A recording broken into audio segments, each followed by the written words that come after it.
Hi, I'm the Space Quest historian, and welcome back to Space Quest -1, Decisions of the Elders. We are currently perched on a rocky outcropping with Father Black, or Doc Black. Looks exactly like you imagine shock. This is the narrator having a stroke. If you want to pick pockets, you will have to play role-playing games. And no, don't think so. First time I tried to play Quest for Glory ended very, very badly. Bring me a... Oh, I forgot the voice. Bring me a worm if you want to travel to the time you've come from. And I do. I'm also very intrigued by this little backpack of yours in the cave. Looks like something's in the cave. Looks like a set of oxygen bottles for divers, but I'll bet it's a jetpack. Hand me the jetpack of power. Hey Doc, may I borrow that diving equipment in the... Oh shit, it's just a normal piece of diving equipment. It's not a diving equipment, it's a jetpack. Yay! I was right! And yes, you can borrow it, but let me tell you, its operation is very expensive. Sure. What do I care? It's not mine. I'll just fuck off, thank you. You cannot go back to my place. Any area you've been around or will be around must remain untouched by you. And pray to God that you haven't changed anything on this plateau. I did. I stole your jetpack. Also, I'm a little... Yeah, someone in the comments on the last video, I think it was Marcus, said that, wait, what? Father, is there Christianity all of a sudden in the Space Quest game? Yeah, it's a little weird. And the whole thing about it being on Earth is a little weird. I did, however, get an email from Boston, who apparently has been watching these episodes. Boston, the creator of this game. Hi, Boston. Who says that, yeah, that might be a little strange that it's actually set on Earth, but there's something in the ending. There's a line at the end that somehow makes it all make sense.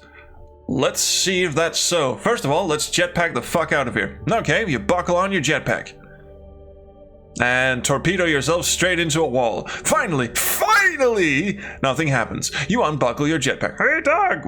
I suddenly took on your voice for some reason. What's wrong with the jetpack? No, nothing's wrong with it. I've invented it after all. It's just out of fuel. I told you it was too expensive to operate. Well, for God's sake is it running on? Kerosene? No, of course not. Kerosene is based on crude oil, and this has become absolutely unaffordable. It's running on noble metal. Any noble metal. Gold, for instance. Thank you. I'll just shove some gold in it, from my can of gold. Okay, you pour your liquid gold into the tank of your jetpack. And now we strap it on. We don't adjust it with any of our multitudes of wrenches and screwdrivers. Okay, you buckle on your fuel jetpack. Well done, Jerry. And now press the start button. Ah, my feet are on fire. We have a liftoff. We have a liftoff. We have a human piece of firework is what we have. Off you fuck then. Ooh, neato. Oh, this is a very nice dewy meadow. You land somewhere else in the mountains. I'm sure I will find tons of worms here. We will see. There's worms in the apples, isn't there? Hello, this is the crown of the apple tree. It's loaded with ripe apples. I hate apples! Well, that got off to a good start. Once my sister gave me an apple under the condition that I ate it blindly. My sister is weird. And... well, afterwards she told me that, well, my voice just cracked apparently. There'd been a worm in the apple, yes. Yikes. Well, let's get one. You're standing down here while the apples are hanging up there. You're not thinking you can simply pick an apple. I have a jetpack! This feels earthy. This is cow dung. No, it's not cow dung. Yes, it's cow dung. No, it's not cow dung. Yes, it's cow dung. Sticks his finger in it. You poke your hand into the object in question. Alright, yeah, it's cow dung. Fine, so I've got poop and water and earth. And whatever the hell is growing on here, but you are no free climber, so none of that. And nothing hidden in the bush, nothing hidden in... Just in case you meant to check for worms underneath the rocks, you can't lift them. So, the obvious thing is, of course, the apples. And for some reason we can't just jetpack up there. Don't leave this place without a worm. The doc needs it to complete the wormhole generator. Fine. Alright, I'll have a drink then. Are you sure you want to wash your hands in a water mixed with cattle spit? Yes. I would love that. Okay, do I stick my wrench in dirt? Don't poke around pointlessly. Alright. You know what? I'll do this the right way. I'll do it the adventuring way. I will have a look at everything. There's an earthy spot near the fence. We have come to the understanding that this is cow dung, and it's already quite dry. In former times, people used cow dung to insulate their homes. Cool. Am I building an igloo, perhaps? How bizarre. A coffin in the middle of the pasture, and it's filled with an odd liquid. It's a trough, and it's filled with water. Can I talk to... Don't drink from this trough. The cattle would find this totally disgusting. Can I eat the poop? We have come to the understanding that this is cow dung. No need to take a bite, and this tastes earthy. And it is futile to persuade the tree to drop an apple. So at this point, we'll just have a bit of a wander around, I think. You reach out your hand for the pasture fence and... turn into the human sun, apparently. You're shocked by modern technology. At least the electricity is not strong enough to kill you. Darn. Still, it was a shocking experience. I hope you learn as fast as the cattle and don't try this again. I will. I see you're less teachable than cattle. Still, you won't touch this fence again, neither with your bare hands nor with any conducting tools. Oh, tools, you say. Alright, I'll bury this in cow dung. You put your pliers in the cow pen and scratch your nose for a bit. Fun times. After a few minutes, the dung has dried completely. Your pliers now have a thick dung crust. And I shove this... lovely. Great idea, if you have a reason to do this. I do! It shocks me. I want revenge. Well, fuck. Okay, we fill our Coke can with water, apparently. You fill your empty can with water from the trough. Yummy. And make mud, I guess? You may want to do this later. At the moment, you have no reason to do this. Again, I seem to be solving shit out of order. What's this grassy stuff? Lush grass. Can I have it? No, it's just grass, not weed. Why would I want any... Oh, what again was the cow's name in Mickey Mouse comics? Anyway, you're not her. Again, everything I try seems to be blocked by the fact that I have no idea what I am trying to accomplish. So this is one of those times when we just start clicking everything on everything. Oh, okay. I click the wrench on the tree. What does this do? Does he throw it up there? You throw your wrench randomly at the crown of the apple tree, hoping that you will hit just any... Say, well, I'm aiming at one specific apple. Fine. You aim for your most beautiful apple, throw your wrench, read that incorrectly, and... hit the screen! This is the most fourth wall breaking shit I've ever seen. I beg your pardon? All kidding aside, you hit one of the apples. For the price of your wrench, one apple is falling down. Cool. Actually, that must have... That fourth wall breaking joke took effort. It literally broke the fourth wall. So,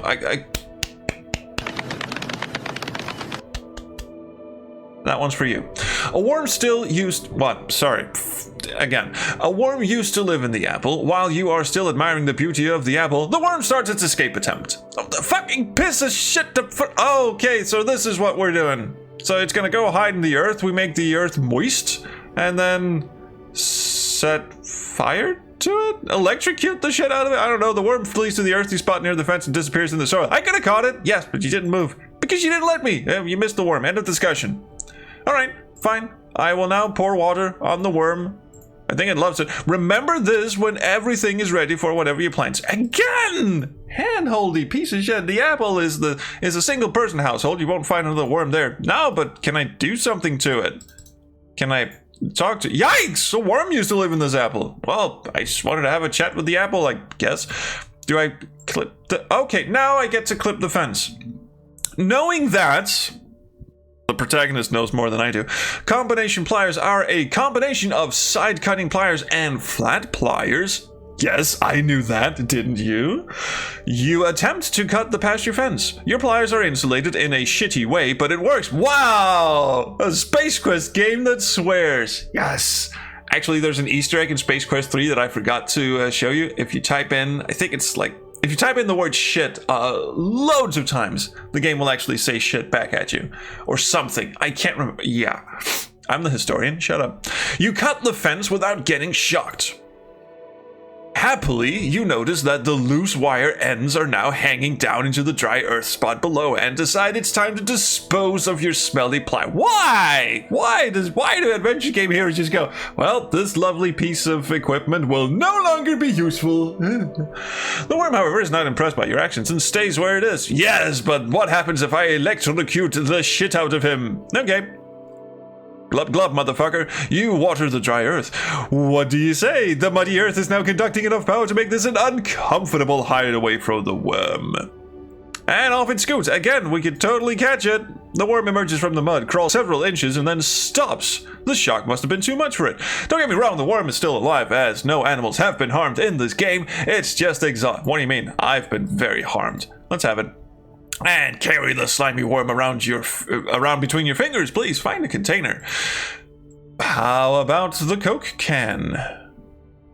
And you scoot. Come on. You put the exhausted worm in your empty can. I love the phrase exhausted worm. Sounds like a drum and bass outfit. Alright, we've got it. And let's scoot-daddle. Okay, since you have found what the dock demanded, you buckle on your fuel jetpack again and start it. Zoom, zoom, motherfucker, zoom. Yee! Sorry, air travel makes me burpy. Hello, piss bitch. I got what you wanted.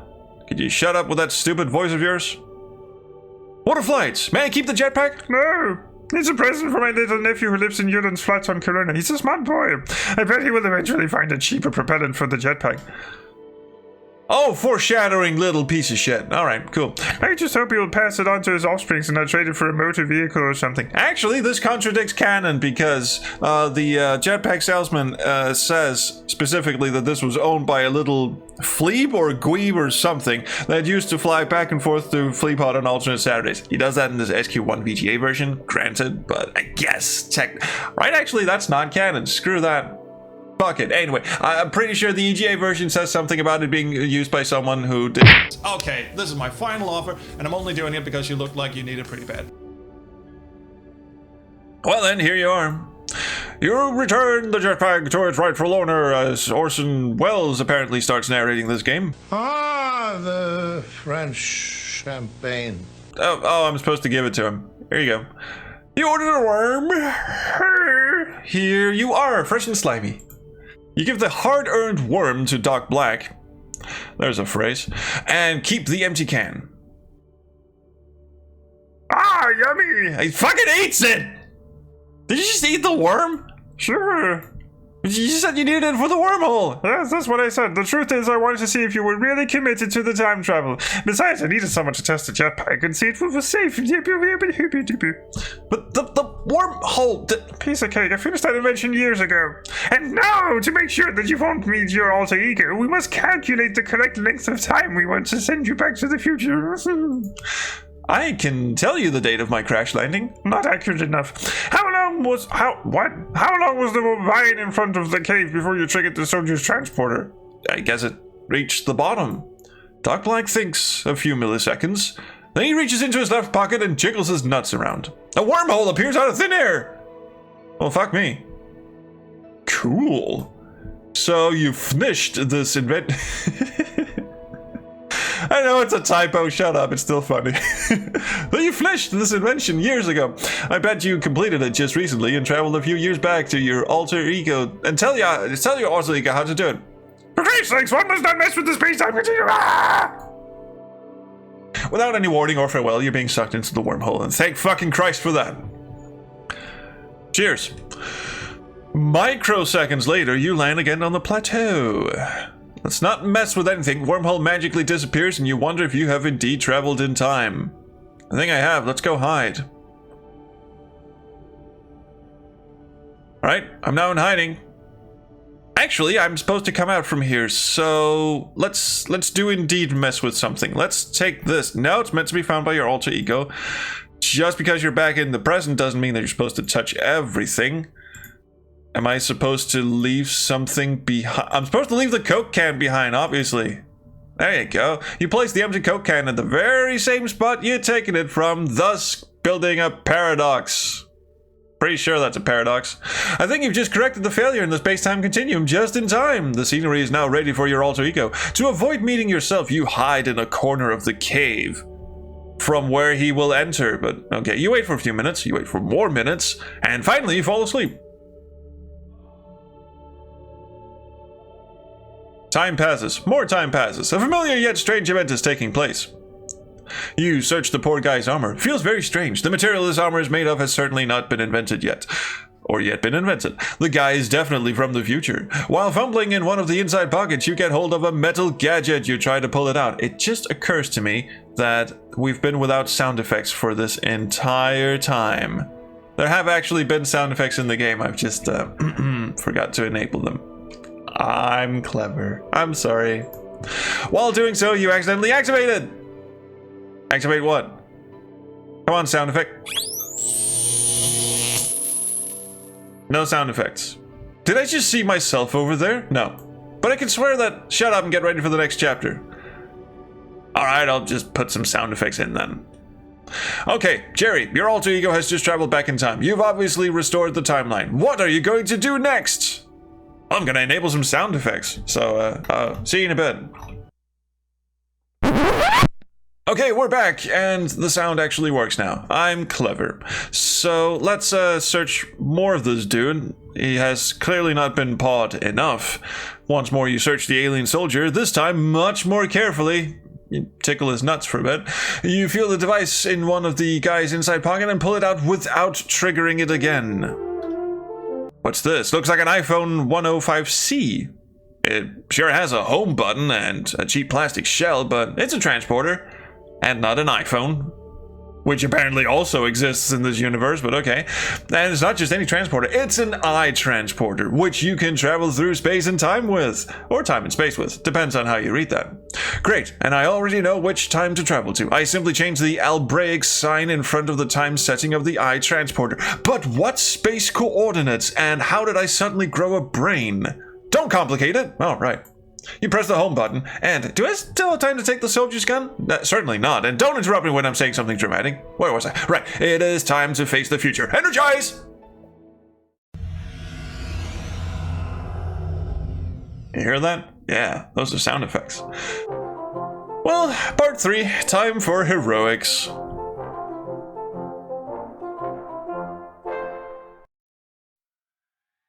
These are heroic times indeed. I'm on a spaceship. It's a little wobbly, but it's my spaceship. Well, it's a spaceship. You wake up and find yourself in... Are you speaking with me? Yes, Julia, I'm speaking with you. I thought it was time to bring some femininity into the game. I'm not dead then. No, you're not dead. Although you are in one hell of a situation here. Kidnapped by aliens, trapped in a future, and jailed in a break on a Sarian ship on your own. Because your brothers, these sissies, are still... My brothers? Yeah, these assholes. Barry, Gary, Larry, guys, say something. Relax, Julia, your sextuplet brothers are fine, more or less. Those alien soldiers had stunned you all with their energy weapons before they kidnapped you. While your 6 brothers are still immobilized, you have already regained control over your body. Because you're awesome, they're not. Women are the strong gender after all. Really? Then show me how strong you are when you're facing your adversary. Here you go. I can't tell what tone this game is going for. Well, look who's up. Welcome to the world of tomorrow, mother of all evil. Mother of what? Who are you? My name is irrelevant. What counts is that what I do for the Empire. I am with the SIA, Sarian Intelligence Agency. Oh, an oxymoron if ever we heard one. Sarian Intelligence Agency? Too right. I am the head of the SIA subdivision PETME. Prevention by all temporal means. I'm very drunk. So you guys have kidnapped me to pat you. Shut up, Julia. I think there needed to be a pause there. Shut up. Yes, I know your name, human female. No, you don't. You've got the name wrong. I'm not married yet. Well, from my temporal perspective, you were married a long time ago, and 7 months after your wedding, you gave birth to a son who dared to interfere with our plans to take possession of a powerful weapon, the Star Generator. Whee! It's a very happy Sarian. And so it's up to me, Pat me, to... Oh god, I just got it. To correct this little failure in the past and make sure that no Wilco is ever going to harm the Sarian Empire. This is gonna turn out well. But I haven't done anything. I'm not even a mother yet. And I'm going to make sure that the status will never change. You are quite intimidated by this guy, who is definitely not a person to be trifled with. Although, he is quite drunk. You can hardly believe what he just said, but he managed to give you a real scare right in the uterus. You remember what your Starfleet instructor taught you for such situations. Using your last bit of mental power, she's a Wilco after all. You stay calm and try to learn as much as possible about your opponent. And they have sent you alone on such a dangerous mission? Wink, wink, nudge, nudge. Of course not. Padme is a squad of 3. My first officer who became a little too career-obsessed, which is why I manipulated his eye transporter to get rid of him. Apparently I can only do one voice. The higher you climb, the farther you fall. He needed a laugh. And there's my second officer who stayed on your pathetic planet to kill your even more pathetic soon-to-be husband. You know we want to play it safe. He will be back any moment. And then there's myself. I thought he needed like a dance intro. How about letting me and my brothers out of the brig? Ah, sure. Really? Well, this is puzzle solving in a perfect way, isn't it? The Sarian special agent presses a button on the console next to the door. Laser bars disappear. You triumph inside and walk towards freedom. Getting the tits shocked off you in a second. In the last moment, the agent presses the button once again and you're locked in again. Rah ha ha ha ha ha. The agent breaks into a sardonic laugh. Do you think I'm stupid or something? Silly human. Tricks are for Sarians. I'm not going to perform a software update. This gin kicks in a hurry. Update of my ship. When I'm back from the bridge, I'll surprise you with my answer. There's a little intercom in his helmet, so that's why I make. To what question? To kill or to sterilize? That is the question. To kill or to sterilize? He broke into song. Off you fuck, you tiny little person. What am I supposed to do now? I don't know, Julia, you are the strong gender after all, aren't you? Again, not entirely clear where the tone of this game is going. But anyway, more lilting piano music, I like it. So here we are. We are now the other elder, and we have decisions to make. Hence the title of the game. So let's do that in the next episode. Thank you so much for watching. I'm so glad we got the sound effects to work. I'm an expert. Thank you. Like, subscribe, do whatever you kids do, because, you know, you do you. But do leave me a comment, because I quite do enjoy the comments. Yes, very much. I can feel we're sort of in the end stretch. We got Julia's section here, and then I imagine there's a joint section with Jerry and whatever her name is. I forget. Julia? I just said it. Just said Julia.